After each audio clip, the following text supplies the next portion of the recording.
La cuenta la leerá la señora secretaria.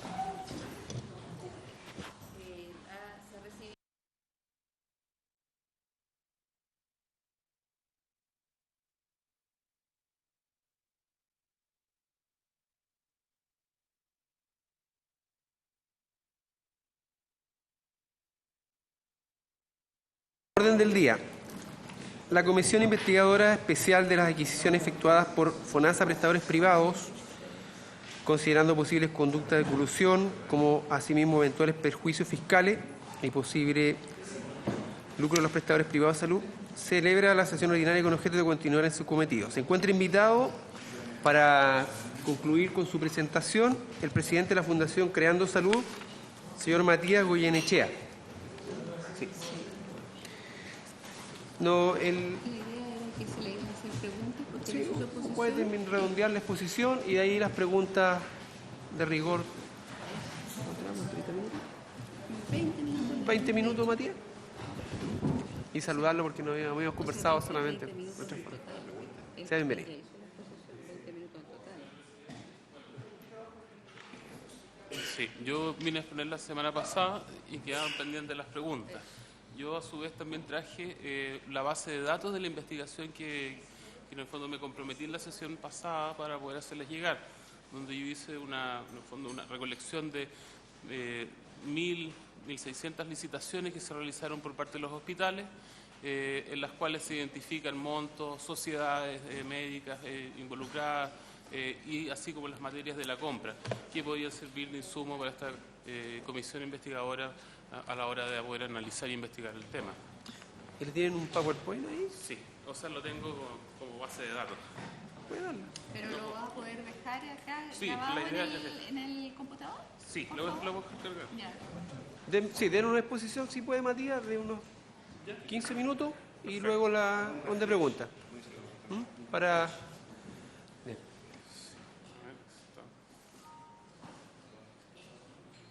Diputado Castro, tiene la palabra. Solo para direccionar lo que viene ahora en su intervención, Matías, si usted pudiera ahondar dentro de lo que nos va a explicar en aquellos casos más emblemáticos de aquellas sociedades o grupos médicos que más frecuentemente estén hoy día instalados en los distintos servicios de salud, en los distintos hospitales, las especialidades en que están ellos ubicados preferentemente, y si ha habido o no conflictos de interés en cuanto a que jefes de servicios clínicos de ciertas especialidades, que a la vez son prestadores de esas sociedades y a la vez tienen jornada en el hospital, han autorizado o ha habido colisión de intereses respecto a su rol como funcionario público. No sé si me explico, Sí.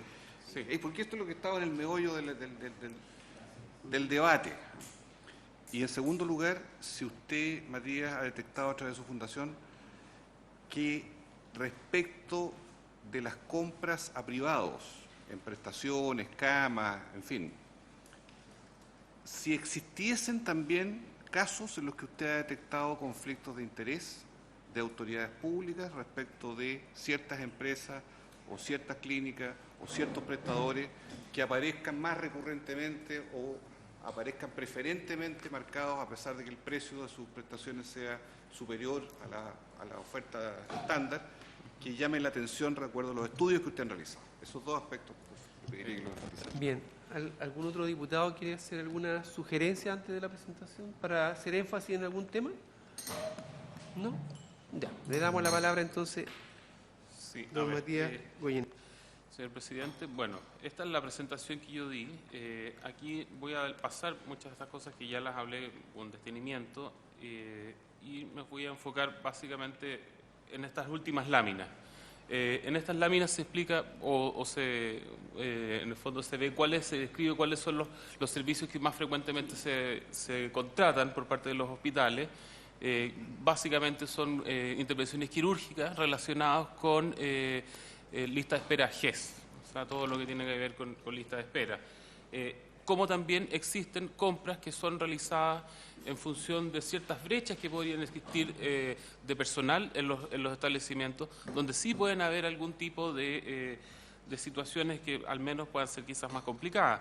Me refiero a coberturas de turnos o contrataciones específicas para hacer consultas por fuera de ciertos horarios, en las cuales muchas veces, y aquí está en la base de datos señalado, no se entregan todos los antecedentes o en la licitación. O sea, por base se pide, por ejemplo, que se entreguen la certificación de los títulos de especialidad y no están incorporados esos antecedentes, como también son personas que muchas veces pueden estar realizando funciones dentro del mismo hospital y que también en el fondo son nuevamente adjudicados.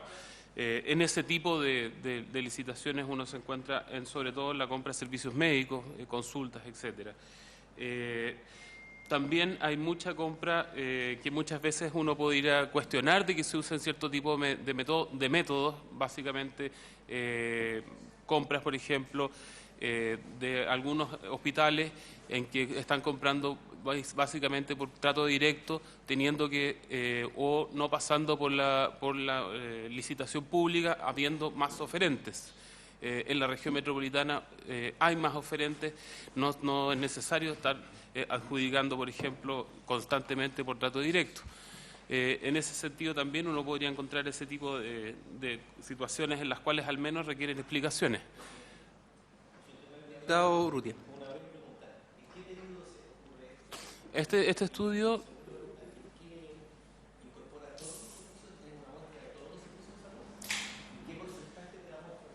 Sí, a ver, señor presidente, este estudio comprendió el periodo 2014-2015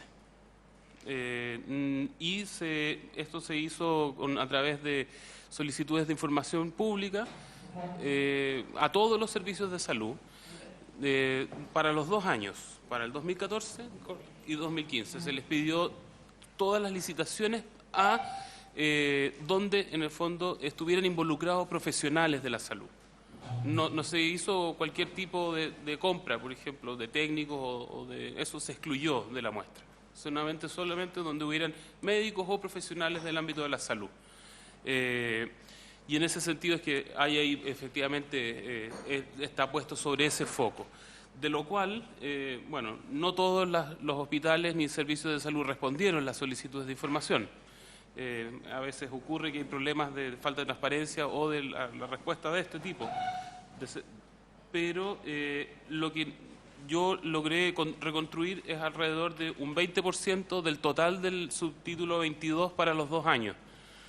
En el fondo que se gasta en compras de servicio. Y en términos de hospitales, me parece son 51. Y creo que, sí, puede que sean un poco más, pero me parece que hasta acá tenía 51 hospitales incluidos en la muestra. Dentro siempre licitaciones, tratos directos y DFL que hubieran sido ejecutados en esos periodos. Lo segundo que hay que señalar es que los tipos de licitaciones básicamente son a sociedades médicas, ONGs o fundaciones que muchas veces también participan o que están al alero de ciertas instituciones hospitalarias. Ahí hay un caso, quizás se puede ver, que es la cuarta institución que tiene más adjudicaciones, que es la Fundación Profesor Alío Aristía, que es del Calvo Maquena. Esa es una sigla de un prestador, pero... ¿Sabe lo que sucede? Cuando usted habla, él está contestando. Sí. El diputado estaba preguntando por Funcoval. ¿A quién corresponde la representación legal? Sí.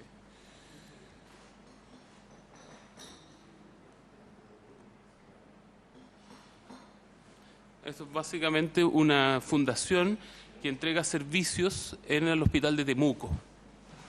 Si uno lo ve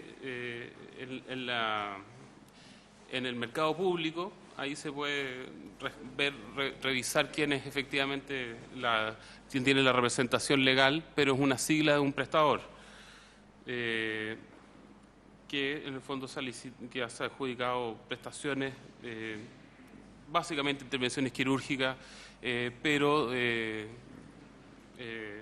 para ese hospital durante los 2014-2015.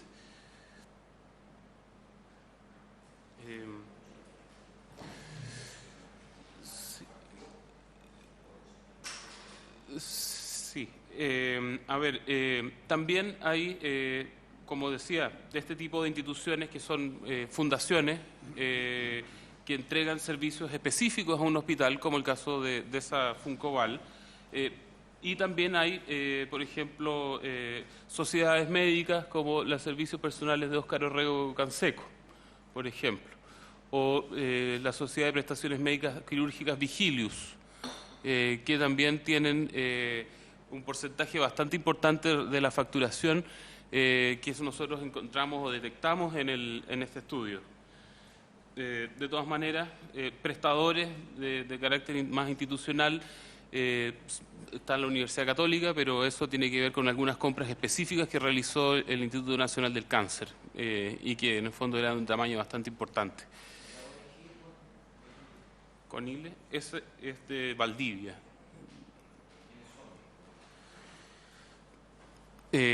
O sea, son sociedades que ahí habría que entrar a revisar. Muchas veces no tienen página web, o sea, y solamente están registrados en el mercado público y que se adjudican estas prestaciones, pero que no tienen ningún tipo de página web donde uno pueda encontrar un directorio o algún tipo de mayor claridad respecto de los datos de estas sociedades. En ese sentido, ustedes van a quedar con la base de datos donde se puede efectivamente hacer búsqueda del prestador. En general, Matías, señor Matías, suele ser ese el modelo, ¿cierto? ¿O estoy equivocado? Diputado Verdú. Yo creo que sería conveniente oficiar a los hospitales que contrataron con estas empresas para que informen, digamos, qué tipo de sociedad, quiénes lo integran, etcétera, digamos, todos los antecedentes. Pedirle directamente al hospital o al servicio que los contrató para que entregue a esta comisión, digamos, todos los antecedentes. ¿Sí? ¿Coloma primero? Gracias, presidente. No, solo agregar al oficio de que el mismo servicio de salud al cual se está oficiando quién es la sociedad y quiénes la componen, saber si los médicos que trabajan en dicha empresa son a su vez parte o son médicos que trabajan en el hospital o en el servicio público respectivo. Perdón, presidente. Diputado Urrutia, después diputado Castro. Dado que estas licitaciones se efectúan por mercado público, para poder inscribirse en mercado público hay que registrar a la sociedad con todos sus datos. Por lo tanto, la información la podríamos pedir de todas estas razones, estas personas jurídicas con distinto nombre que están en el listado que nos han presentado al mercado público, quiénes la representan, quién es la sociedad que está detrás de esto, quiénes son, y paralelamente pedir la misma información a los servicios de salud respectivos. Castro. Sí, la sesión pasada, presidente, se nos dijo por la directora de FONASA que la compra era prácticamente ciega, en el sentido de que se iba directamente a buscar ciertos oferentes y que eso no tenía mucho que ver con una cierta estandarización o calificación o acreditación del oferente. Está acá el superintendente de salud en su momento, más rato. Yo pido que veamos este punto porque uno comprende o imagina que desde la superintendencia debiera estar la mirada respecto de todos los oferentes, particularmente los del auge, que están hoy día prestando o brindando servicios en calidad de prestadores individuales o como instituciones a los servicios de salud para patologías a lo menos del auge, a lo menos.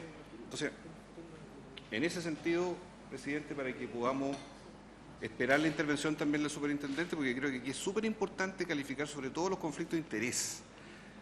A mí me importa mucho los casos denunciados, presidente, de médicos que tienen cargo de jefatura de servicios clínicos y a la vez forman parte de alguna de estas sociedades y en calidad de jefe de servicios se le está autorizando a sociedades masivamente a prestar o dar prestaciones hoy día en los hospitales, invirtiendo incluso la jornada, porque son médicos de jornadas muy pequeñas, pero que tienen contratos de prestaciones abultadas, generando un incentivo perverso enorme en el sistema hoy día. Eso es lo que, pero lo dejo para la superintendente después. Diputado Robles. Yo quisiera preguntarle, por su intermedio, dos cosas. La primera, cuando en la sesión pasada mostró cifras bien importantes en el hospital de Copiapó y Vallenar, que sumados, como son parte de un servicio, están dentro de los primeros. Quiero saber si eso fue principalmente en la época del aluvión, para poder entender, porque en la época del aluvión efectivamente hubo necesidades mayores. Y la segunda cosa que quisiera preguntar en términos globales es si las remuneraciones que se pagan a los médicos contratados bajo esta modalidad en orden al contrato que tiene un médico clínico en el hospital en forma regular es igual, es mayor. Porque, presidente, quiero preguntar y voy a hacer algunas solicitudes de información, incluso desde el punto de vista de la capacidad fiscalizadora, es que hay algunos directores de servicio que contratan a médicos, hoy día incluso médicos extranjeros, a costo bastante mayor, incluso el doble de lo que se le paga al médico funcionario por las 22 horas, 28 que normalmente todos los médicos tienen. Y a mí me parece que eso sí que sería complejo, porque las señales que se están dando al respecto son extraordinariamente complejas. Si a un médico extranjero o un médico cualquiera por esta compra de servicios le pagan por la misma acción que un médico contratado regularmente, le pagan más, lo que estamos haciendo es incentivando que los médicos dejen los hospitales y se contraten como sociedades, lo cual es altamente peligroso para el sector público, presidente. Muchas gracias, diputado. Entonces, acordamos solicitar al ente respectivo, ya sea mercado público o economía, tendría que ser, de la conformación de las sociedades y a todos los servicios del país, la conformación de estas sociedades médicas, sociedades comerciales, perdón. ¿Habría acuerdo? ¿Se acuerda?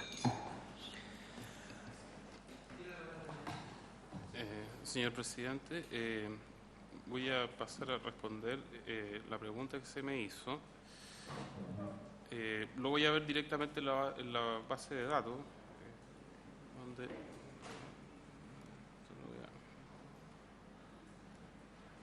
donde efectivamente se puede ver por servicio de salud.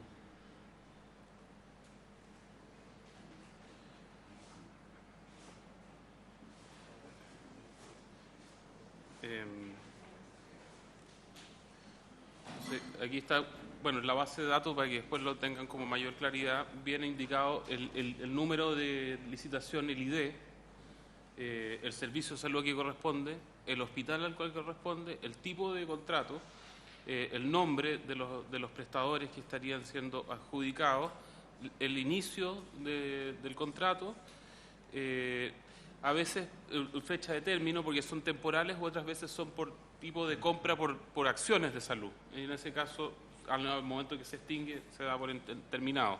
El tipo de servicio provisto y los montos. Aquí está el tipo de recurso humano y el detalle de las compras. Entonces, básicamente, lo que hay, a ver si lo puedo sacar.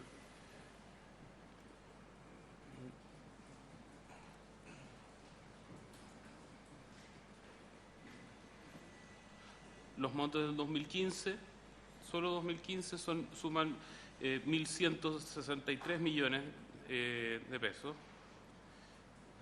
Y lo correspondiente al 2014,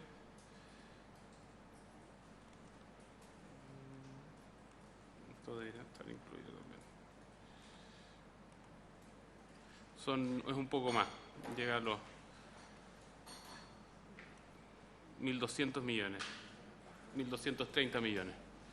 Eso en términos más o menos parejo el número de compras que se realizan durante esos 2 años.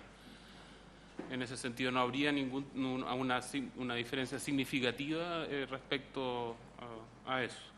Ahora, respecto al tema de los valores, sí uno puede detectar de que las compras que se realizan, por ejemplo, el promedio de un médico especialista hora, esto según el estudio que hizo la Universidad Católica el 2011 para FONASA, más o menos estaba alrededor de los 20.000 pesos hora. Aquí uno encuentra licitaciones hasta por 80.000 pesos la hora. Y eso está también sobre Es todo más a mi especialidad. anestesistas en este caso. O sea, un 800% más.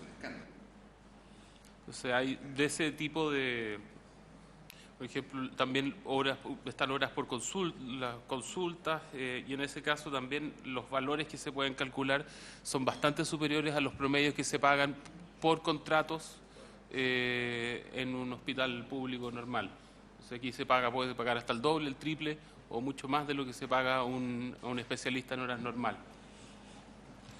¿Tiene desagregado lo heterogéneo de estos pagos en los servicios, no? Habría que ir viendo en el fondo según los hospitales y según el servicio de salud qué es el tipo de compra que se van realizando y según eso viendo los montos y las compras que se están realizando específicamente. No tengo un detalle mayor o específico sobre este caso porque no era el foco del estudio, pero sí es algo que se puede de manera rápida poder revisar. Diputado Urrutia. Sí. Diputado Verdugo. Oye, podríamos agregar al mismo oficio que ya se solicitó a los servicios y a los hospitales el valor que se paga, digamos, el valor hora por el cual se contrata. O sea, porque tendríamos la empresa, quienes lo componen y el valor hora por la que se contrató. Sí, quizá hay que considerar que son distintas prestaciones. Bueno, pero eso... Son, Bueno, claro. lo que se contrata por hora, digamos, bueno, Puede ser o por prestación, que hagan que lo informen. ¿Ah? Sí. Que eso es lo que necesitamos saber. ¿Habría acuerdo de solicitar? ¿Se acuerda? Diputado Robles.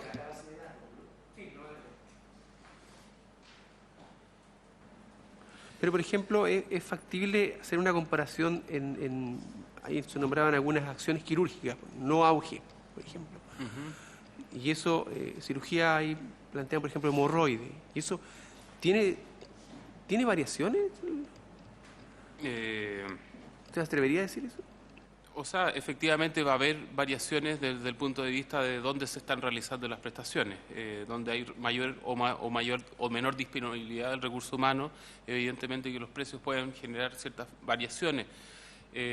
Ahora, lo importante sería constatar, eso tampoco fue el foco de este estudio, de ver de que si en una misma prestación, en el mismo establecimiento se producen variaciones muy importantes. Eso sí sería significativamente complejo. Ahora, respecto al tipo de prestaciones o compras que aquí se están dando, o por la naturaleza que aquí hay, son de distinto tipo. Entonces, muchas veces, efectivamente, se compran horas o disponibilidad de tiempo de ciertos profesionales. Pero también hay compras de intervención quirúrgica completa. Entonces, eso tienen valores que van a ser de naturaleza distinta. Diputado Urrutia.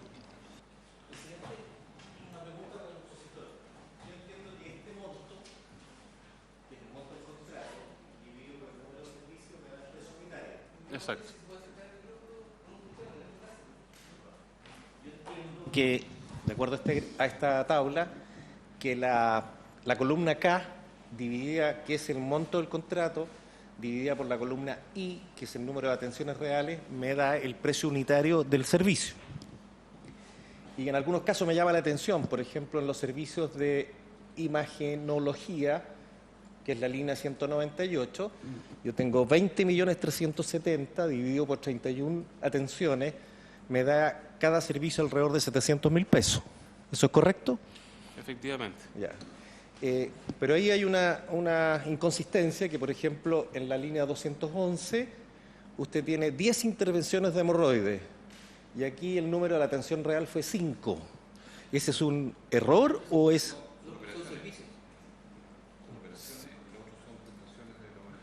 No.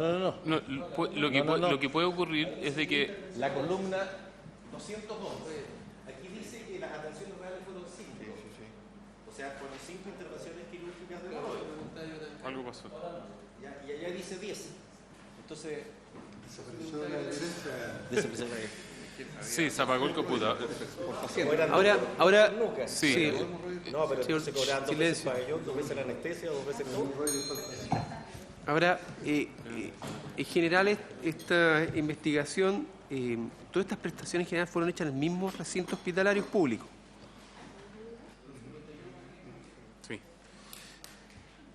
A ver, efectivamente, para responder eso, en algunos casos, cuando eran compras, por ejemplo, se podía comprar un paquete, hasta el momento de la investigación se estaban emitiendo órdenes de compra por ciertos servicios y no estaba ejecutado totalmente el paquete comprado.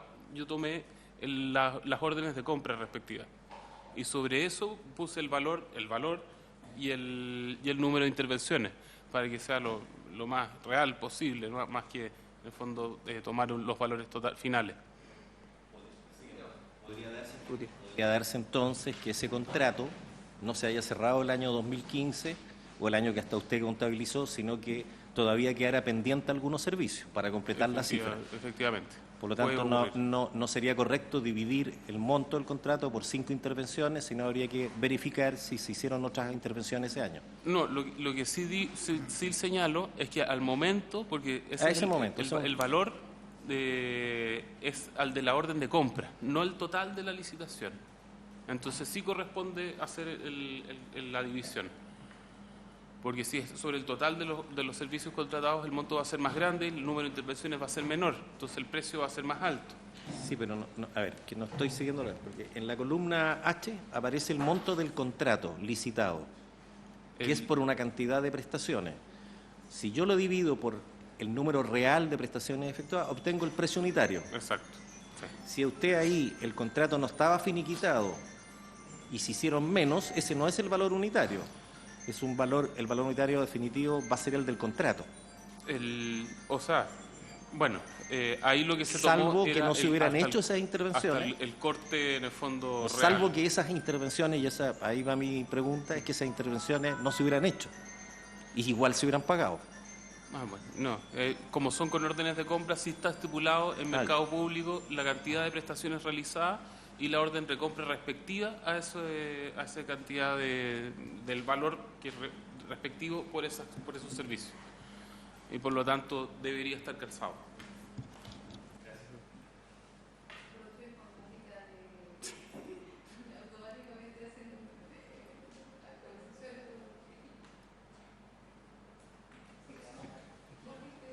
Sí. Yo creo que eso es más o menos lo que yo puedo aportar. Yo creo que los van a quedarse con la base de datos para que puedan revisarla con mayor cuidado. En el fondo, por ejemplo, ahí hay un caso de que son por tiempo. Por ejemplo, aquí hay una disponibilidad temporal en el caso de la línea 345, por ejemplo, de servicio de anatomopatología. Y este sí sería por un periodo de tiempo y no por número de prestaciones. Entonces, dentro de estos periodos se pagó esa cantidad de recursos. En todo caso, los detalles de las licitaciones se pueden revisar pidiendo a partir del número de la licitación para tener mayor claridad al respecto. Eso. Muchas gracias, don Matías. ¿Alguna otra pregunta? Diputado Verdugo. Gracias, presidente. Usted ha afirmado que existen compras que se pueden cuestionar. Usted, digamos, ha hecho dentro del estudio qué porcentaje de estas compras son cuestionables y cuál sería la propuesta que usted haría para evitar que se den este tipo de situaciones. Y no sé si en el estudio, digamos, usted llegó en las conclusiones, determinaron también de qué manera se puede, digamos, evitar que estas situaciones se sigan repitiendo en el tiempo. Gracias, presidente. Señor presidente, lo que nosotros hemos encontrado es que efectivamente pueden haber licitaciones que en el fondo responden a problemas de falta de recursos del sector. Por ejemplo, falta de especialistas o de especialistas que quieran estar contratados en los respectivos hospitales, porque muchas veces se pueden hacer concursos y no son llenados los puestos porque los mecanismos de compras de servicios pagan mejor el valor por el valor del tiempo que estar contratado. Entonces, ahí probablemente hay una situación de cómo es la remuneración del gremio médico y que se está realizando o que se está ofreciendo en los hospitales públicos y cómo se generan incentivos, en este caso perversos, para, en el fondo, para que muchas de las prestaciones que podrían realizarse en los horarios de los médicos se estén realizando por fuera del horario, pagados a precios superiores. Entonces, a mí me parece como recomendación que sería importante revisar las modalidades de contrato, así como la política de planificación del recurso humano en términos generales. También hay otro tipo de situaciones, por ejemplo, que este es un caso que me pareció bastante emblemático, que está aquí incorporado, que es de casos de imagenología. Por ejemplo, no es que el hospital no haga la intervención, o sea, no que tome la placa de rayos, sino que manda a informar a un centro médico. O sea, y en vez de tener contratado al radiólogo las 44 horas, está comprándole a precios pero gigantescos cada uno de los informes. Eso es un gasto ineficiente y donde muchos recursos se terminan desperdiciando, pudiéndosele pagar bastante mejor a ese médico radiólogo y generando ahorros bastante considerables para el sector. Entonces, me parece de que este tipo de gasto termina siendo muy ineficiente, que puede generar problemas de índole ético por este tipo de problemas, por ejemplo, de quizás disminuir la carga de la productividad para después contratarse por fuera de los horarios. Eso me parece que es algo que tiene unas implicancias éticas importantes, pero de todas maneras esto es reflejo de la precariedad muchas veces que tiene el sector público y que en ese sentido me parece que la idea de este estudio era justamente visualizar ese tipo de precariedades para ver dónde poder intervenir. O sea, cuando un hospital tiene mucho tipo de compras relacionadas con ciertas materias, uno puede empezar a preguntarse, bueno, ¿qué pasa con este hospital y cómo podemos subsanarlo, ese tipo de problemas, dándole los recursos para poder contratar a más personal o comprando las máquinas o dándole espacio para que tener disponibilidad de ciertos pabellones en el caso que se requieran. Un poco esa era la intencionalidad que tenía este estudio y me parece que con esta base de datos se puede al menos ver este tipo de dificultades que tienen hospital por hospital.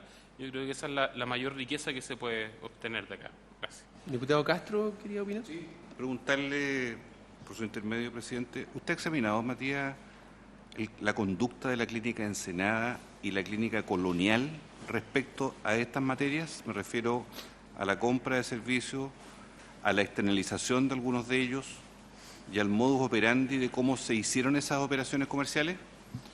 Señor presidente, efectivamente yo no he revisado el caso de esas dos clínicas. Me parece que esas dos clínicas, en el fondo, básicamente hoy día están obteniendo adjudicaciones por parte de los convenios que realiza con FONASA para la compra en el fondo, de 10 camas, que es donde básicamente me parece que está el mayor número de compras que reciben este tipo de clínicas. No me aparecen en estos años como compras directas realizadas por los hospitales. Sí, uno podría detectar ese tipo de compras en el caso de lo que es el programa de compra que tiene FONASA, pero realizada por intervenciones quirúrgicas o algún otro tipo de prestaciones no me aparece en ninguna de estas dos clínicas. Perdón, presidente. Entonces debiese aparecer a través de las UGCC, la Unidad de Gestión de Camas de los Servicios de Salud. ¿Por ahí debería aparecer entonces? Por ahí podría para que estén en los primeros lugares del ranking de compra. Sí. Bueno, ahí habría que buscarlo y eso se puede pedir, me imagino, por oficio lo pueden ustedes pedir. Bien, este modelo en realidad lleva más de una década en Chile, el trabajo, claro, de los últimos años. Una opinión ya, usted, claro, investigó, ¿cree que tiene vuelta atrás o no? Bueno, a ver, me parece que efectivamente hoy día los incentivos apuntan a tener este sistema quizás por largo tiempo. Me parece de que de todas maneras esto va a depender de la voluntad política también que pueda tener el Ejecutivo, el gobierno, los gobiernos en su momento, para llegar a acuerdos con los actores hoy día presentes en los hospitales. Yo creo que hoy día hay un proceso de discusión entre el gobierno y el colegio médico para revisar lo que tiene que ver con su situación remuneracional. Y en ese sentido me parece que aquí hay que generar una política de recursos humanos de mayor largo plazo, porque básicamente es allí donde está el problema, más que en el caso de construcción de hospitales o la falencia de algún otro equipamiento, sino que hay una situación con el recurso humano donde es necesario probablemente generar un acuerdo general con el gremio, en este caso médico, para mejorar las condiciones y hacer innecesario este tipo de compras, lo cual implica efectivamente mejorar sus condiciones y quizás generar ciertas inhabilidades para que se puedan hacer tipo de compras, sobre todo en el caso de que puedan ser más cuestionables cuando un mismo jefe de servicio participa en la compra de una compra para su servicio.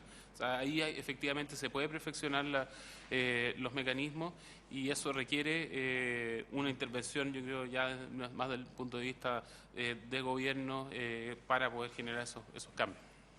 Muchas gracias, le damos a don Matías Goyenechea. De todas maneras, todavía la comisión continúa, nos quedan sesiones, así que lo vamos a dejar también a ver eventualmente si hay otra invitación. Le damos la bienvenida al superintendente de salud, señor Sebastián Pavlovich. Adelante. Sí, el primero. ¿O usted primero? Ya, el secretario regional ministerial de salud, que llegó primero y por respeto también a las canas, región metropolitana, don Carlos Aranda. Ya, le vamos a dar la palabra a por unos 15 minutos y luego una ronda de preguntas para que alcancemos a don Sebastián también. Tiene la palabra el señor Carlos Aranda. Por favor, si me puede poner en pantalla. Son de la Chile, sí, de la Universidad de Chile soy yo. No soy del Colo-Colo. Soy de la Universidad de Chile que salió campeona en La Serena. ¿Aló? ¿Me siento aquí? Gracias.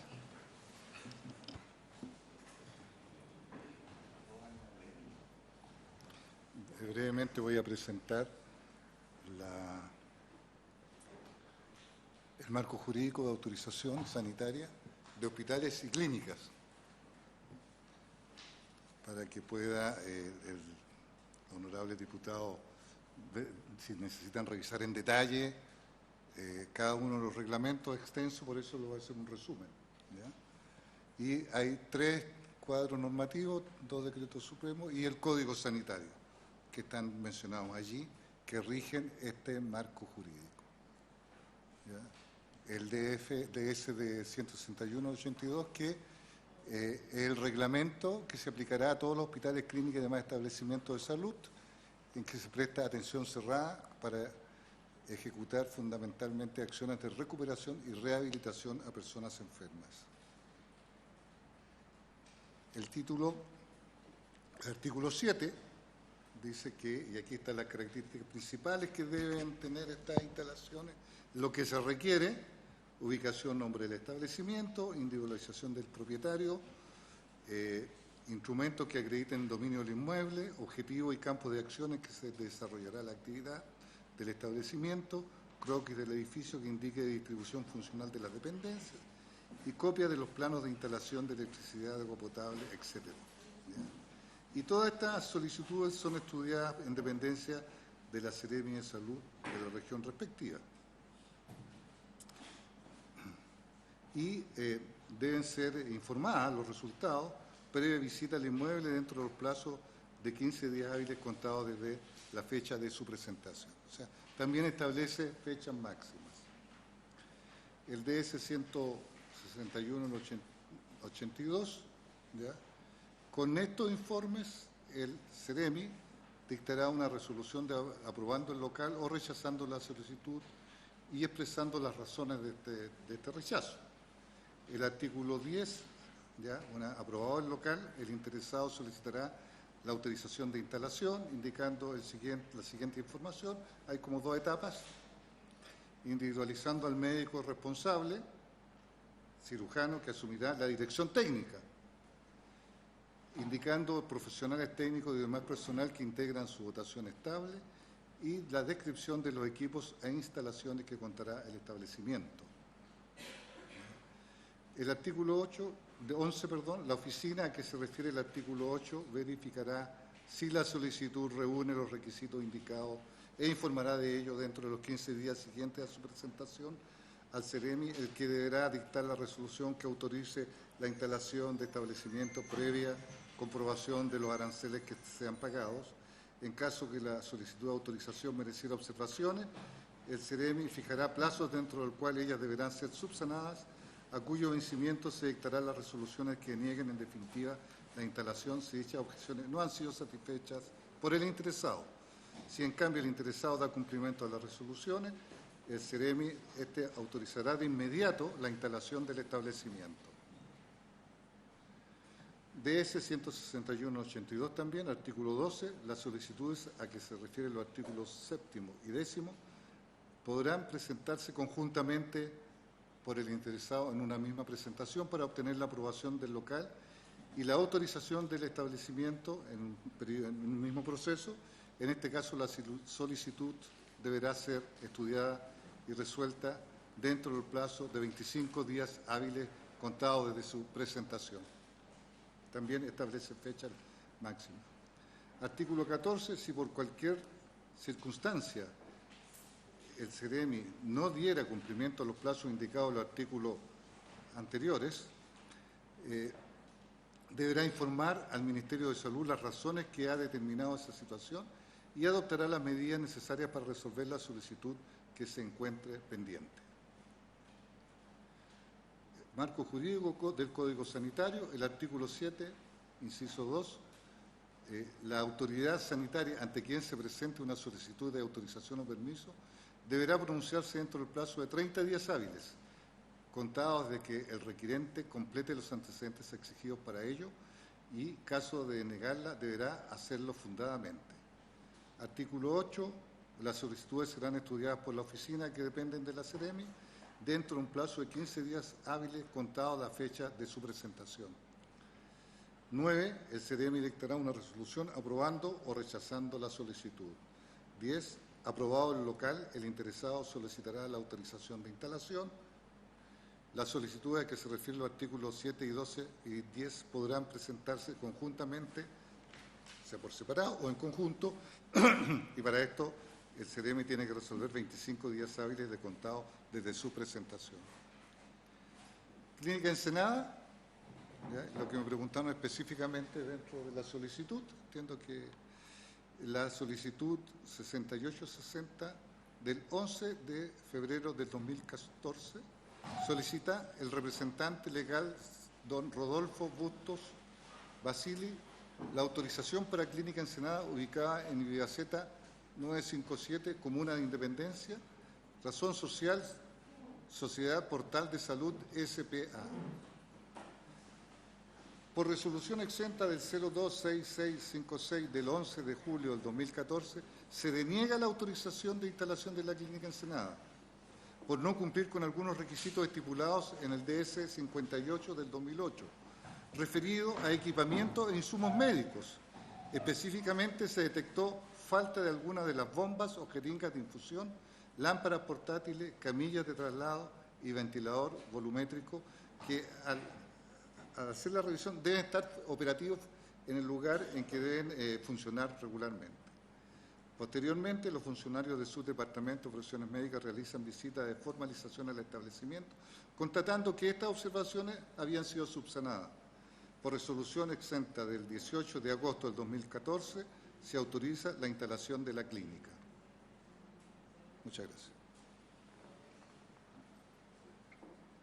Muchas gracias, doctor Aranda. ¿Se ofrece la palabra? Diputado Castro. Sí, saludar al doctor Aranda y por su intermedio, presidente, preguntarle, En la sesión anterior le preguntamos a la directora de FONASA cómo era posible que una clínica que, según la normativa que adjudicó su categorización para ser oferente de camas al sistema público, específicamente para pacientes que se agudicen o reagudicen para ocupar camas críticas, porque ese es el paquete que oferta Clínica Ensenada al sistema público, no tuviese un sistema de radiología propio, sino por encargo, ni un sistema de banco de sangre y hemoderivados propio, sino por encargo, para poder funcionar. Y se nos dijo que no dependía del FONASA esa condición que tenía que ver con un estándar que se le ofrezca a un paciente público, porque aquí estamos pensando en un paciente del sistema público que tiene un gold standard en el sistema público, unidad de paciente crítico, que hasta donde sabemos todos, en todo hospital cabecera región o hospital tipo 1, posee estos dos tipos de servicios, que son radiología, con todas sus variantes, y banco de sangre en forma permanente las 24 horas. Ese es el estándar en el sistema público para un paciente crítico de UPC. Y laboratorio, por supuesto, las 24 horas. Se nos dijo entonces que esto no era resorte del FONASA. Aquí mismo se nos dijo eso. Que esto era un problema de la Seremía que autorizaba a estas reparticiones a acreditar o tener los requisitos mínimos, y que esto no era un tema que el FONASA pudiera responder, sino más bien la autoridad sanitaria. Entonces yo por eso mismo le quiero preguntar al doctor Aranda si aquí el problema se reducía a unas bombas de infusión, unas jeringas más, jeringas menos, que hizo que en un mes finalmente cumplieran eso. La pregunta es, ¿quién se hace cargo de que hoy día esa clínica, a lo menos, no sé si otras, no tengan servicio de rayos las 24 horas, sino que los pacientes les toman una radiografía al día o le hacen un escáner y después tienen que ir a buscar en el sistema donde los trasladan para hacerle esos exámenes? Y lo mismo respecto a las transfusiones. Se nos dijo también que no era resorte de la superintendencia esto, sino que de la autoridad sanitaria. Yo, presidente, yo solamente estoy repitiendo una respuesta que se nos dio, y que como está la autoridad sanitaria aquí, quiero representarle quién se hace cargo de esa situación que sigue ocurriendo hasta el día de hoy, en estas dos prestaciones que no tiene un recinto para enfermos públicos y que debe recibir en unidad de paciente crítico, y que no tiene ni radiología ni banco de sangre de apoyo. Doctor Aranda. Primero he mostrado los requisitos y la reglamentación en todo lo que se exige para dar la autorización sanitaria, ¿ya? Yo tendría que remitirme y voy a pedir aquí que me asesore la señora Luisa respecto. Señora Luisa, ¿me puede ayudar? Porque el procedimiento de los criterios, las instalaciones, ¿ya?, se rigen estrictamente por las normativas. Están a la vista, por lo tanto vamos a revisar, ¿ya? Señora Luisa, ayúdeme en el... Sí, yo le tengo que dar la palabra, sí. ¿Nos puede dar su nombre y...? Doctor, sí, su nombre, su cargo, y le damos la palabra. Mi nombre es Luisa González y soy de la Seremi de Región Metropolitana, y soy encargada o jefa del subdepartamento de profesiones médicas. O sea, profesiones médicas. Específicamente, o sea, tiene relación mi cargo con la autorización de los establecimientos de salud, tanto públicos como privados. Efectivamente, la pregunta de la Clínica Ensenada no solamente se autorizó con lo que son las camas, tanto UTI como UCI, sino también, o sea, con imagenología, que fue autorizado, o sea, por el subdepartamento que le corresponde, que no es el mío, sino que es otro subdepartamento que tiene que ver con equipos críticos. Ellos efectivamente estuvieron en el establecimiento, verificaron, o sea, los equipos, porque nosotros autorizamos eso como sala de procedimiento. Por lo tanto, o sea, efectivamente ellos partieron con imagenología.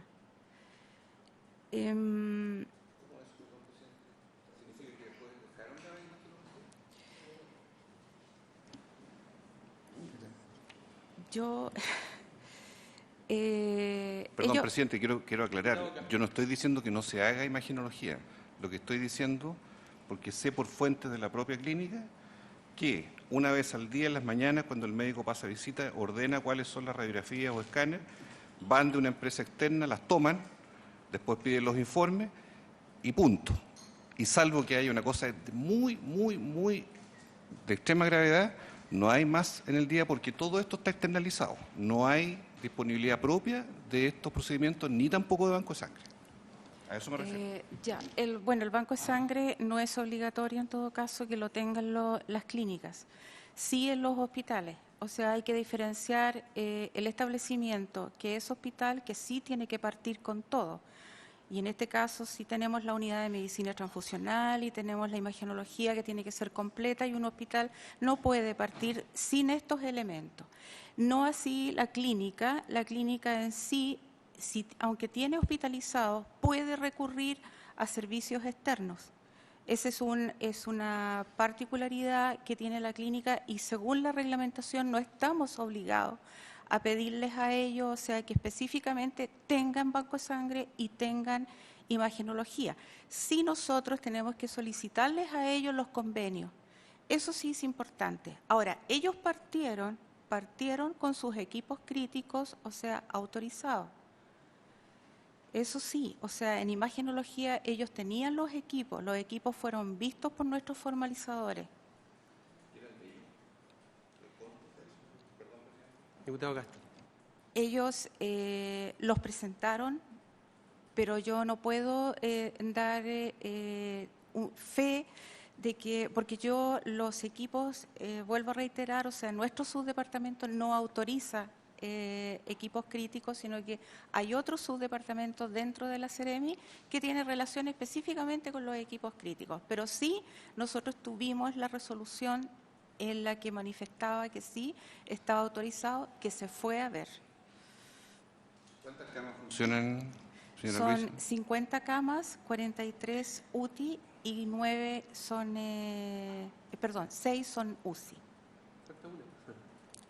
44 camas UTI y 6 UCI. Presidente. Sí, diputado. Si es así como dice la señora Luisa, entonces preguntarle a la doctora Aranda cuál es el subdepartamento, ya que usted es el jefe, la Seremía, cuál es la validación que tienen esos equipos y quién autorizó, bajo qué condiciones esos equipos de rayos. Doctor Castro, solicito lo siguiente. ¿Ya? Dado que lo complejo que es la autorización y esta pregunta no tenía el detalle, digamos, me parece más correcto presentar la documentación respectiva y si hay la posibilidad de traer la documentación y presentarla a continuación para que cumplamos todos los requisitos. Entonces voy a tomar nota, ¿ya?, de las preguntas específicas, porque hay varios departamentos en distintos ámbitos, ¿ya?, son muchas clínicas y me parece adecuado mejor dar una respuesta documentada al respecto. Si ustedes me permiten, Diputado postergar la Verdugo. respuesta. Sí. Tengo una duda, una confusión, digamos, bueno, yo no, propia de mi ignorancia, digamos, en estos temas. ¿Qué diferencia existe, digamos, entre la contratación de estos servicios, de parte de un servicio público, de un hospital público, a una clínica privada? Porque si los hospitales públicos pueden contratar estos servicios, como aquí lo hemos visto, digamos, que de empresas externas les prestan los servicios a estos los hospitales, ¿por qué una clínica no podría, o qué diferencia hay, digamos, en esto, o tienen los hospitales, digamos, su clínica y va el médico y hace, a esa parte, digamos, no... ¿Ah? Por eso me produce, no sé, ahí se me provocó, digamos, que no entiendo. ¿Cuál es la diferencia? Sí. La explicación que recibimos hay una unidad de gestión de camas, ¿no? Y ahí se ve, acorde a los precios, y los precios de esta clínica serían más adecuados, digamos, para hacer esta compra de servicios directamente a ella y no a otras que tienen los otros implementos, los otros servicios, clínicas de más tradición, por así decirlo, de una forma elegante.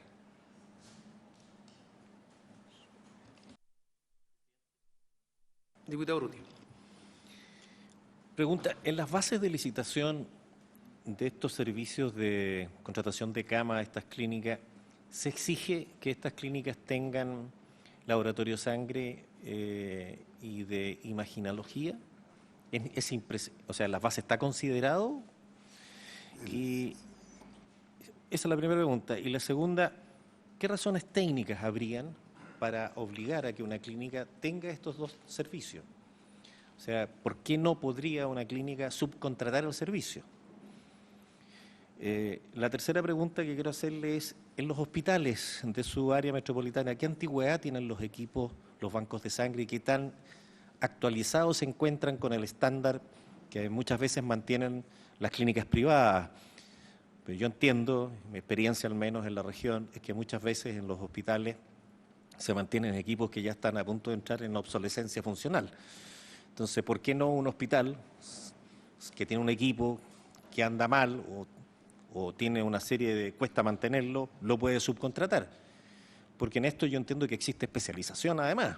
O sea, es un servicio que una clínica puede contratar a un especialista que se dedica a esto y que tenga equipos especializados. O sea, yo no veo, al menos, y me gustaría que usted me lo explicara si no es así, porque yo tampoco soy de la profesión médica, si existe alguna limitación o alguna razón técnica o médico-técnica para exigir que una clínica, al interior de la clínica, en el piso, tenga que tener el laboratorio de sangre y el laboratorio, al menos yo, porque hay muchas otras actividades en el quehacer humano, que muchas de las actividades que las empresas no pueden ser autárquicas, no pueden hacer todas las cosas dentro de un mismo rubro. Y le pongo el ejemplo, en la construcción, por ejemplo, usted me va a decir que no está trabajando con seres humanos, está bien, pero solamente lo hago como una analogía. Hay muchos servicios que se subcontratan, como la topografía, como la mecánica de suelo, como los laboratorios de calidad, con especialistas que se dedican únicamente a eso. Entonces, ¿por qué razón, si hay alguna razón médica, eso lo pregunto, para que este tipo de servicio, contratar una imagen o un laboratorio de sangre, tiene que ser prestado única y exclusivamente por la clínica que ustedes subcontratan? Porque aplicando la misma teoría que dice el diputado Verdugo, si ustedes subcontratan y no exigen que tenga esos servicios que a lo mejor ni ustedes tienen, ¿por qué le vamos a exigir a la clínica que los tenga y no los subcontrate? Gracias, presidente. Diputado Castro. Sí, antes. El doctor Aranda, solo para clarificarle la naturaleza del tipo de paciente que estamos hablando, porque aquí el planteamiento que yo estoy haciendo no tiene que ver con la naturaleza pública o privada del prestador, vale decir, del examen del laboratorio o de los rayos, no tiene que ver con eso, no está el punto ahí.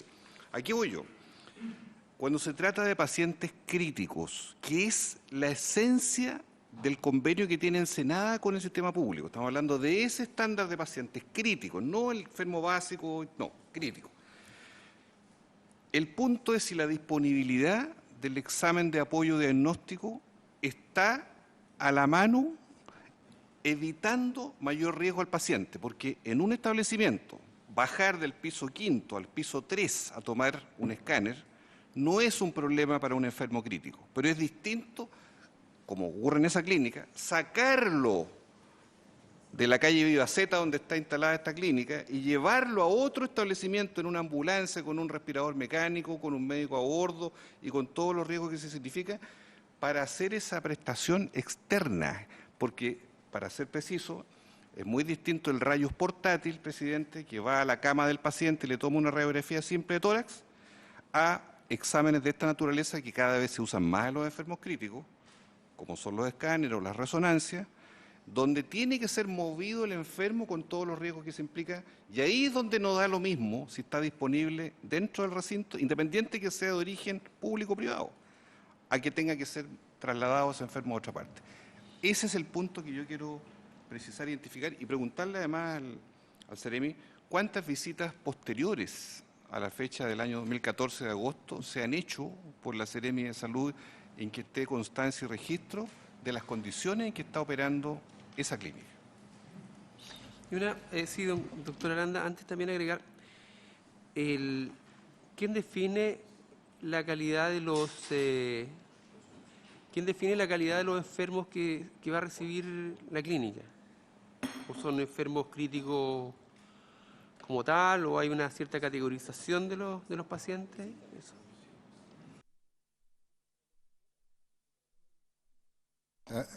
Mira, vamos a ir. Si quiere, si no podemos, tenemos más sesiones. No, pero perfecto, pero avancemos un poco. Yo te puedo responder todo el detalle. Lo que pasa es que la invitación era como en general si había autorización o no había y cuánto se había medido. Ahora, la autorización tiene una serie de complejidades específicas con distintos especialistas. Hay que revisarlo caso a caso, está la documentación. El tema de fondo es que sí está autorizada, sí se hizo dentro de los plazos esperados. Todas las preguntas que queden las puedo revisar en detalle, entregárselas después. Pero algunas cosas le voy a responder. No está en nuestra naturaleza el tema de la contratación de servicios externos, en la naturaleza de la autorización sanitaria. ¿Ya? Es decir, si se contratan servicios externos no tiene que ver en el ámbito de la autorización, ¿ya? Tiene que ver con otro ámbito de otro tipo de procesos más clínicos, ¿ya? Nosotros vamos al proceso de cumplió o no cumplió. Ahora, obviamente, como dice el doctor Castro, que es lícito que nosotros nos planteemos si un paciente grave o crítico tiene que ser trasladado afuera para hacer un examen, etcétera. Me parece súper lícito. Sin embargo, permítame decir que tengo que atenerme a la reglamentación que existe respecto de todos los procesos. Por eso la reglamentación está disponible para todos ustedes y yo puedo venir aquí con el detalle de la reglamentación para saber si se cumple o no, ¿ya? Y eso no es dado, eso es un tema muy específico para la CRM de Salud, por cuanto la CRM de Salud debe cumplir con todas las normativas en estricto rigor, porque si no cumple, obviamente podemos ser sancionados por distintos órganos del Estado, incluidos ustedes, ¿ya? Y si exigimos más cuestiones de las que nos dice la ley, en términos de que nosotros podríamos, porque a veces también en la discusión tenemos la duda si este procedimiento es suficiente para garantizar la seguridad del paciente. Es suficiente esto, pero tampoco estamos autorizados para interpretar más allá de lo que debe ser la normativa. Esa es una normativa que corresponderá a los legisladores, a nuestras autoridades superiores, ¿ya? Y que son cuerpos que se han ido desarrollando en el transcurso de los años, que se han ido perfeccionando en la medida que la tecnología se va produciendo. Por lo tanto, quiero circunscribir la capacidad de respuesta a que hay una normativa específica, que sí la hemos cumplido, que si hay algún detalle de algún elemento, lo vamos a revisar y se lo vamos a entregar. Y la otra pregunta de otra naturaleza es si hay contrato o no, no nos corresponde a nosotros referirnos a ese tema, independiente que podamos opinar, pero si se contratan algunos servicios u otros, ¿ya? No está en nuestra naturaleza el detalle de esto, pero si lo hubiera, lo voy a revisar en el detalle. Ahora, nosotros hemos hecho 4 fiscalizaciones posteriores desde esa fecha, ¿ya? Y permítame si me equivoco, hemos hecho un sumario sanitario con aplicación de una multa de 40 UTM en una oportunidad.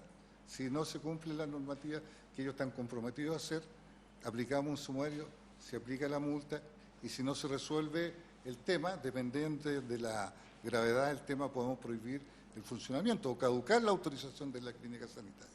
Eso es lo que ha ocurrido respecto de fiscalizaciones hasta la fecha. Perdón, quiero presentar ¿cuál fue la causal del sumario?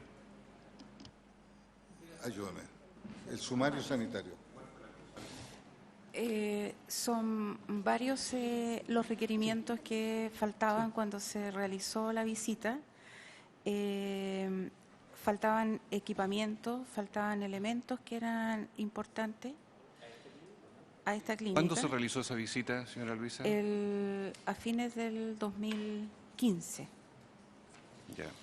Esto, el inicio del sumario se realizó justamente Por esto, además de que las bodegas tampoco daban abasto, o sea, con la mantención, o sea, de los equipos mismos, son bastantes. Por todo eso se realizó el sumario y esas observaciones que fueron hechas en ese sumario después se fueron a visitar y fueron subsanadas por esta clínica. Presidente, quiero solicitar entonces por oficio, si hubiera acuerdo, todas las visitas hechas con posterioridad a la autorización sanitaria de esta clínica, el registro que se constató en ella y el sumario y las visitas posteriores que habrían subsanado las razones por las cuales, que habría que ver las cuales fueron exactamente en las irregularidades detectadas en esa época, por favor. ¿Habría acuerdo? Toma el acuerdo. Una observación. ¿Existe una definición en la Seremía de cómo defino clínica? ¿Cómo defino hospital? ¿Cómo defino centro médico? ¿Tiene su estándar eso? Sí, eso está establecido, o sea, primero en el Código Sanitario, que está su reglamento, que es el 161 de hospitales y clínicas, y dice claramente, o sea, la diferencia que hay entre un hospital y una clínica. El hospital es un establecimiento de atención cerrada que es de hospitalización, pero tiene bastante más complejidad que lo que significa una clínica.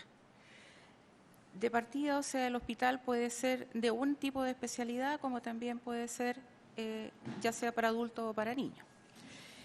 Este hospital no puede trabajar, no puede comenzar a funcionar si no tiene todos los elementos, como decía bien el doctor Castro, o sea, no puede funcionar si no tiene las unidades de apoyo.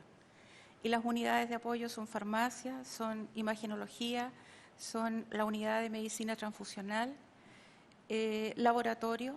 O sea, en ese sentido, un hospital como hospital no podría funcionar, tanto público como privado. La clínica es diferente porque la clínica es un servicio que puede ser ambulatorio porque también tiene consultas, pero tiene hospitalización.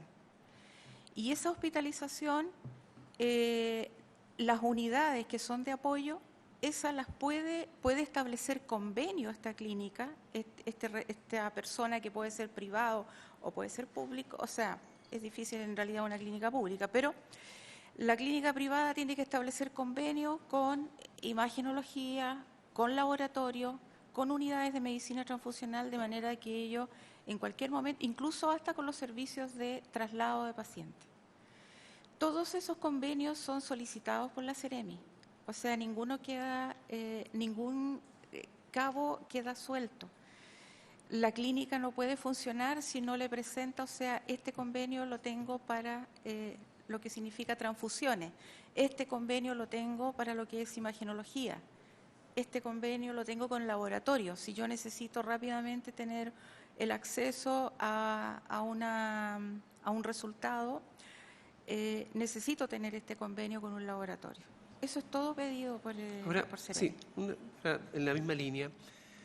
¿Es lo mismo entonces una clínica que ponga Botox a una clínica de pacientes críticos? O sea, en el contexto de la ley me refiero, no en la observación. No es lo mismo. ¿Por qué? Porque cuando yo voy a colocar Botox, yo lo hago en una sala de procedimiento. La sala de procedimiento no es lo... La sala de procedimiento es un lugar establecido para realizar tipos de procedimientos que no son de hospitalización. Colocar Botox no significa que la persona va a quedar hospitalizada. Ahora, yo estoy de acuerdo con usted, nadie dice lo contrario, o sea, lo que pueda sucederle a esa persona. Pero el Botox, siendo considerado una aplicación de un producto que va internamente en el ser humano, requiere, o sea, el establecimiento tener un médico como director técnico, requiere tener el personal adecuado porque se trata de una actividad de salud. Diputado Urrutia y después diputado Castro.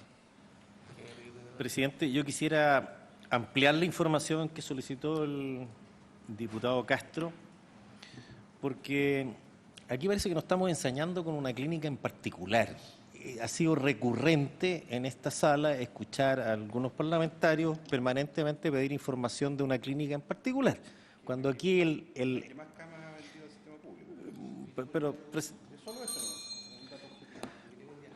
Aquí estamos para investigar los procesos de compra de FONASA, que dio a conocer el listado de sus licitaciones, y que esta clínica llegó con los precios, dentro de los precios más baratos en comparación con otros. Ahora, yo no sé, y esa información entiendo que se pidió, si en las bases de licitación se exigieron las cosas que está incorporando el diputado Castro. Pero a mí me parece que, en honor a la verdad, el informe debe ser ampliado a todas las auditorías que ustedes hicieron durante el año 2014, 2015 y 2016, los últimos 3 años, a qué clínicas auditaron y cuáles son las sanciones que aplicaron a cada una de las clínicas para poder tener un patrón de comparación y no solo dedicarnos a estudiar o analizar a una clínica en particular, que me parece injusto, porque además aquí estamos estudiando un proceso de compra de FONASA y no en particular a una clínica que no sé, yo creo que le hemos cargado la mata sin conocer realmente la realidad. Y por eso yo he pedido invitar aquí al director de esa clínica, al director médico, para que nos exponga su realidad, y si no, ir a visitarla, como le propuse el presidente hace 2 sesiones, que vayamos y visitemos la clínica y salgamos de todas las dudas. Así que, en primer lugar, quiero ampliar este informe y creo que pedí el acuerdo a todas las auditorías realizadas en los últimos 3 años, que me parece de toda justicia. Y segundo, quiero también, presidente, que usted pida el acuerdo para solicitar, dada la información que dio el anterior expositor, un análisis de los precios unitarios logrados por los diferentes servicios, de las distintas prestaciones, porque nosotros hemos pedido, ya en sesiones anteriores, pedimos que los hospitales nos enviaran los costos reales, los costos fijos y variables de todas las prestaciones que tienen, pero reales, incorporando todos los costos fijos y variables, y podamos contrastar con los precios obtenidos a través de las compras con cada uno de los servicios. Yo creo que ese es un informe que se le puede pedir a la biblioteca para que además nos presente el nivel de concentración de estas compras por servicio. O sea, nosotros podríamos determinar, si se hace un buen análisis, con esta base de datos que construyó este señor que nos vino a exponer, sacar una serie de conclusiones, porque la base de datos está en bruto. Hoy día hay que hacer un análisis de esa base de datos. Y lo que yo pido es que alguien, es un trabajo importante que hay que hacer, a lo mejor la biblioteca podría aportarlo, que nos hagan un análisis de toda la información que está en esa base de datos, como por ejemplo, cuáles son los precios unitarios que se logran, como por ejemplo, cuál es el nivel de concentración de compra en cada uno de los servicios, como por ejemplo, saber cuáles son las especialidades que más se subcontratan, en fin, para tener un... Porque, a ver, la verdad es que más allá de las licitaciones que hizo FONASA, presidente, que cuando vino la directora quedó relativamente claro, hay información todavía que complementar. Yo veo que el principal problema están las compras que hacen directamente los hospitales y los servicios de salud. Ahí donde tenemos aparentemente el gran forado. No es en esta, sino es en las otras. Por eso yo pido que aclaremos que la contribución que hizo esta persona al elaborar esa base de datos, que yo creo que hay que complementarla y mejorarla, pero todavía se puede sacar mucha información que creo que es relevante para el análisis de esta comisión. Gracias, presidente. ¿Habría acuerdo de solicitar la información ampliada a las fiscalizaciones de la seremía, en realidad toda la seremía debería ser, del país? Sí, todas las que presten servicio, no solamente. Pide que lleguen antes que termine el gobierno. Sí. Ya, de acuerdo. Y lo segundo, solicitar a nuestra biblioteca que nos haga un análisis comparado de los distintos servicios a distintas prestaciones acorde a la presentación del señor Goyenechea, o bien de la información también obtenida que nos envió también el Ministerio de Salud. ¿Habría acuerdo? Sí, se me olvidó una cosita, porque el señor que expuso, que no me acuerdo el nombre, Goyenechea, dijo que había muchos servicios que no le contestaron y hospitales que no respondieron, que solo fueron algunos que entregaron información. Entonces, pedirle directamente a esos servicios que no contestaron y no entregando la información que está reflejada en esa base de datos para poder hacer un análisis integral. Gracias. Así es. No, y también el Ministerio tiene esa información, ¿eh? ¿Habría acuerdo? Diputado Castro. Sí, presidente, yo quiero retomar el foco de la conversación en este punto. Aquí no se trata de que hagamos un extenso y lato análisis de cómo son las reglamentaciones de las clínicas o de los hospitales. Aquí yo quiero focalizar en lo siguiente. estamos hablando de algunos establecimientos que se han creado en el último tiempo que no tienen atención abierta. O sea, que no llega la gente de la calle a consultar, ni va a consultas médicas, ni se interna producto que llega desde afuera de su casa y que lo ve un médico y le ordena la internación. No.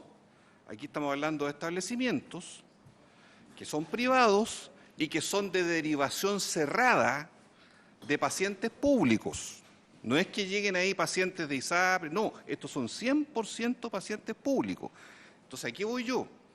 Quiero comparar y entender cuál es el estándar que le estamos ofreciendo en el lado público a un paciente público y que le estamos ofreciendo en el lado privado, pero que es de derivación pública a esos mismos pacientes, no son otros. Entonces, yo no quisiera que entráramos en una disquisición de que en la clínica es así y en el otro es así, porque aquí el foco es el usuario y el paciente público. Si el paciente infartado en el hospital de Wynn no tiene cama en la UCI, el Barros Luco, va a ir a Ensenada o va a ir a Colonial. ¿Me explico? Así es, así ocurre en la práctica. Y que la emergencia de este fenómeno, que tiene 2 años, porque si aquí habláramos de las históricas clínicas, las Condes, las Tabancura, que han sido prestadores y que han sido acreditadas infinitas veces, no, estamos hablando de fenómenos distintos, nuevos, que son receptáculos por escasez en ciertos periodos del año de pacientes públicos, críticos, médicos, no quirúrgicos, médicos, y yo quiero entender cuál es la lógica de la oferta de la cartera de servicios que le estamos dando y el nivel de calidad que se le está prestando a esos nuestros pacientes públicos. Que estén transitoriamente en un recinto privado es otro tema. ¿Me explico, no? Ese es el foco de lo que estamos tratando de dirimir y clarificar en cuanto a la normativa y la autoridad sanitaria. Muchas gracias, diputado. Antes de continuar, vamos a pedir el acuerdo de prolongar la sesión. Pero poco. 5 minutos, 10 minutos. 10. ¿10? ¿Sí? ¿Habría acuerdo? Sí. ¿10? Puede ser una Se aprueba. consulta. Ahora, sí, eso, la derivación no es resorte de la Seremía, no es resorte, es otra entidad distinta a ella, que tiene que exactamente, ellos tienen que dar la autorización, acorde a la ley, eso se cumplió, pero quien define que el paciente infartado de Wynn se vaya a la clínica germánica o a la clínica Ensenada o a la clínica X es red asistencial. No es Seremía. Estoy hablando del estándar de calidad que tiene el oferente. Sí, está bien, pero eso tiene que ver. Exactamente.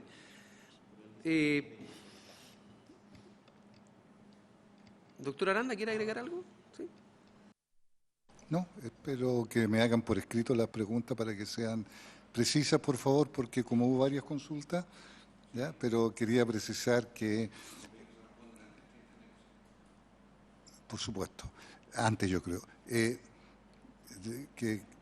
me pareció en algún momento que podría haber alguna confusión. Nosotros tenemos un reglamento sanitario específico que cumplir con tiempo acotado.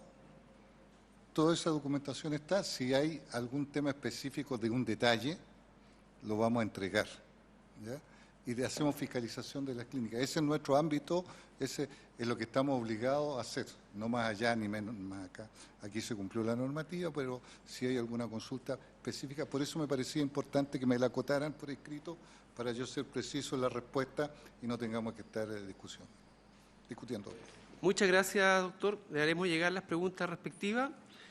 Le damos la palabra a don Sebastián Pavlovich. Él es superintendente de salud. En realidad va a ser más que nada para un esbozo de su presentación que esperamos que en la próxima sesión nos pueda acompañar. Don Sebastián. Ok, presidente, muchas gracias. No hay problema cuando inviten cuantas veces estimen apropiado. Presidente, como la invitación era relativamente genérica, sin especificar la materia respecto a la cual quería informe, voy a partir primero con lo general y a partir de eso pueden obviamente hacer las preguntas que correspondan. La Superintendencia de Salud tiene definido el ámbito de atribuciones respecto del sector en el decretó con fuerza la ley número 1 del 2005, que es el texto que refunde varias leyes, entre ellas el decreto ley 2763, la ley 18469 y la ley 18933, FONASA e ISAPRE. Y a partir de ese marco normativo se establece un deber genérico, una descripción genérica de las facultades de la Superintendencia de Salud vinculadas a la supervisión y control de específicamente las instituciones de salud provisional, del FONASA en un área y de los prestadores en otra. En términos generales, la intensidad de esas intervenciones de supervigilancia y control es distinta dependiendo del área. O sea, respecto a las instituciones de salud provisional, la normativa legal es bastante más frondosa, digamos, y la musculatura normativa efectivamente nos permite intervenir de manera bastante intensiva en requerimiento de información, en la facultad para interpretar la ley e impartir instrucciones. Respecto al FONASA, la cuota es fundamentalmente los derechos de los usuarios y más específicamente en relación con GES, en particular, sobre todo en lo que dice relación con, por ejemplo, la obligación de informar por parte de los prestadores y el cumplimiento de las garantías específicas del plan AUGI. También respecto de los prestadores de salud, ahí la intensidad regulatoria disminuye un poco y hay varias leyes o cuerpos normativos que establecen facultades de fiscalización o control respecto del sistema de acreditación, por ejemplo, respecto de la ley o llamada ley de derechos y deberes de los pacientes, respecto de la ley que prohíbe la exigencia de cheque en garantía o de condicionar la atención de salud en situaciones de emergencia y urgencia. Y recientemente, respecto de la llamada ley Ricardo Soto, se establece una suerte de estándar general de control para el respeto de los derechos, tanto respecto del sector público como del sector privado, ISAPRE, FONASA, e incluye por primera vez dentro de las facultades de control también lo que dice relación con los derechos de las personas pertenecientes a los sistemas de seguridad social de las Fuerzas Armadas. En ese contexto podemos distinguir genéricamente tres facultades de intervenir sobre el sistema. La clásica de fiscalización, con facultades mucho más intensas respecto de ISAPRE, un poco menos intensas respecto de FONASA, bastante más tenue en relación con los prestadores de salud. Por otro lado está la facultad o la posibilidad de intervenir por vía regulatoria a través de la facultad de interpretar la ley. Ahí hay facultades genéricas y fuertes en relación con la normativa respecto de las ISAPRES, algo y que es bastante genérico respecto a la obligación de informar, respecto del contenido de los planes, las facultades para interpretar todo lo que tiene que ver con la normativa en relación con las instituciones de salud previsional.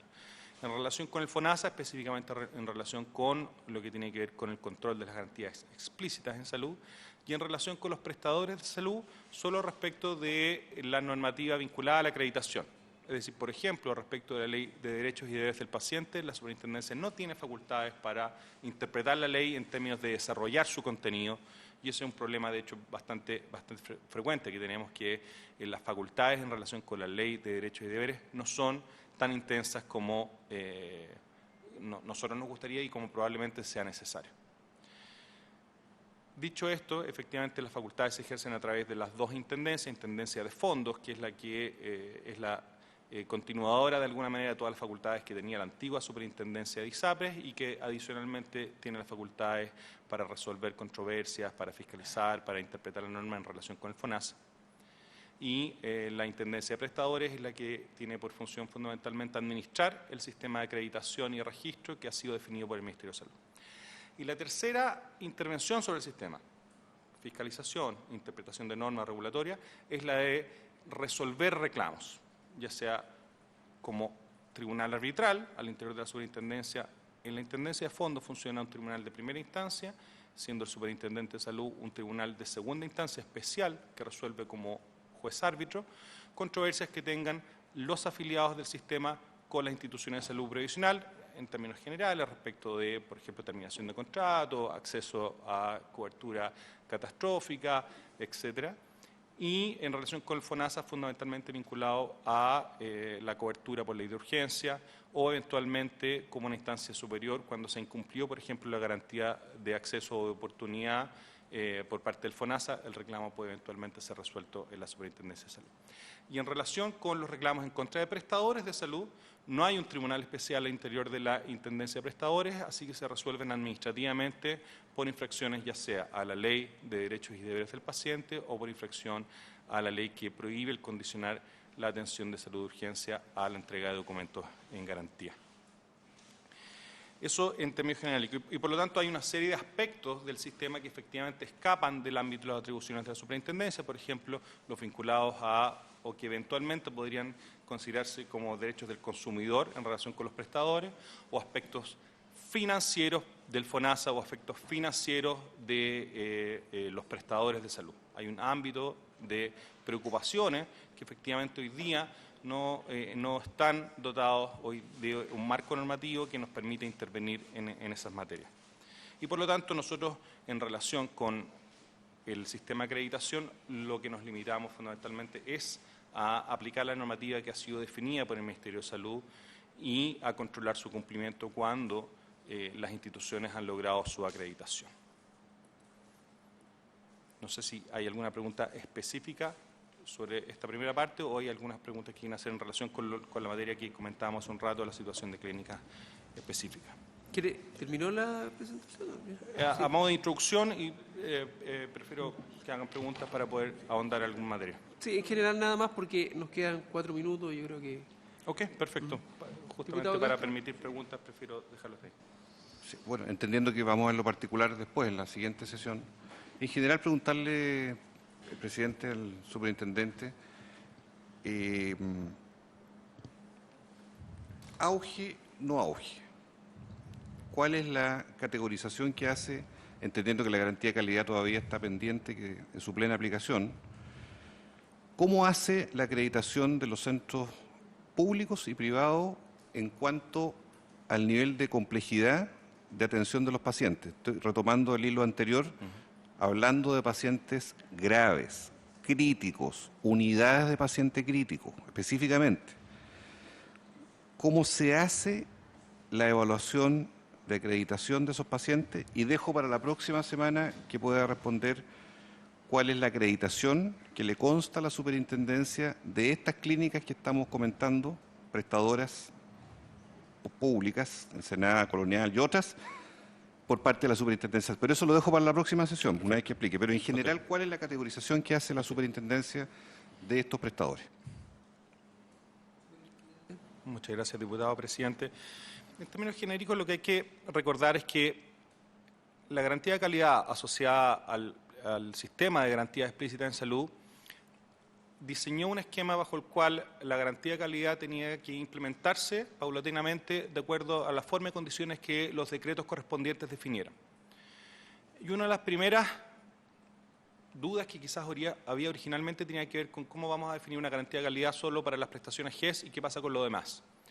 Parte de esa duda legítima en su momento de diseño fue resuelta a través del establecimiento de estándares generales.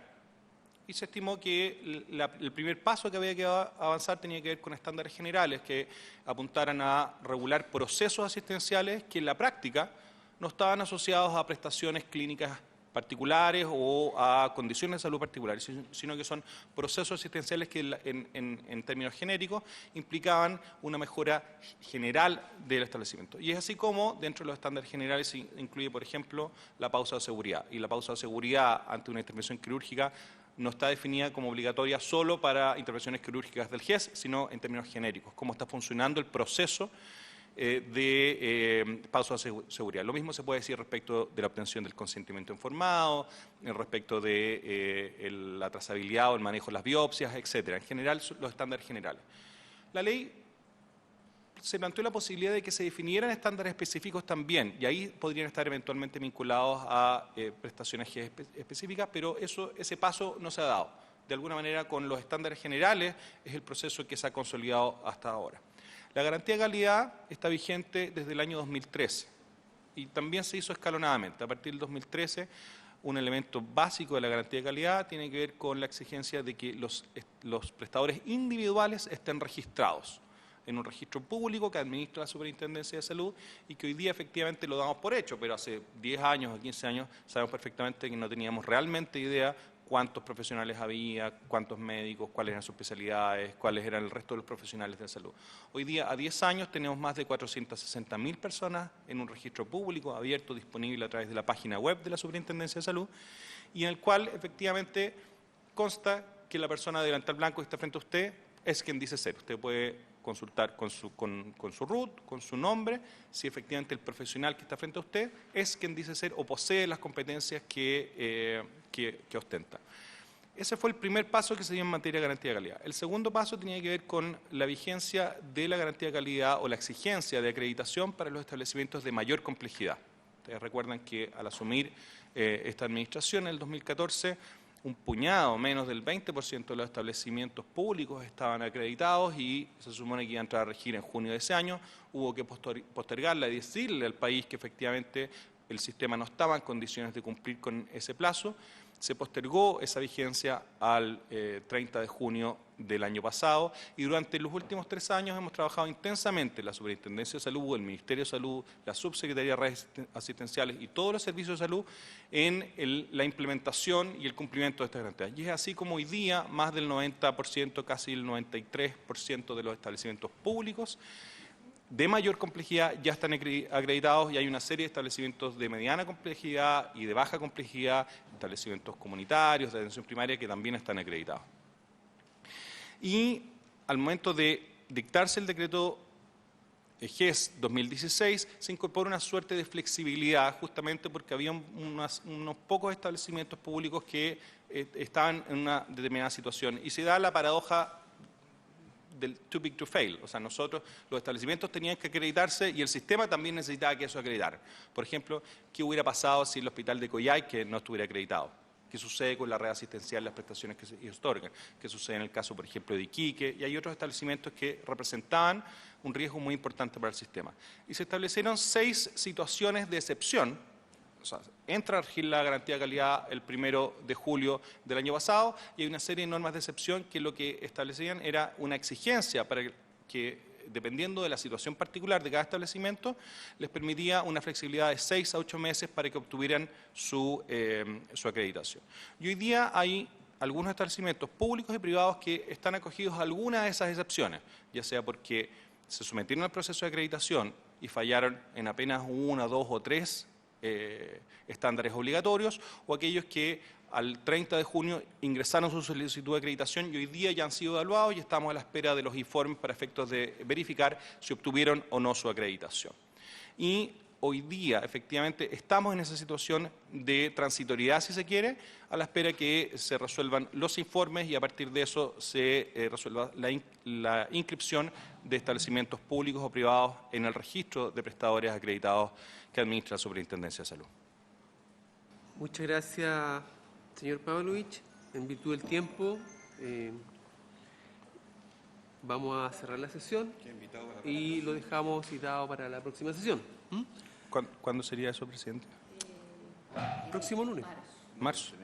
Ah, de veras que tenemos sesión especial. No, muy bien, estaré atento entonces, no hay problema. Dale, Por haberse dale. cumplido con el objeto no lo voy a de presionar. la presente sesión, Vale. Ya.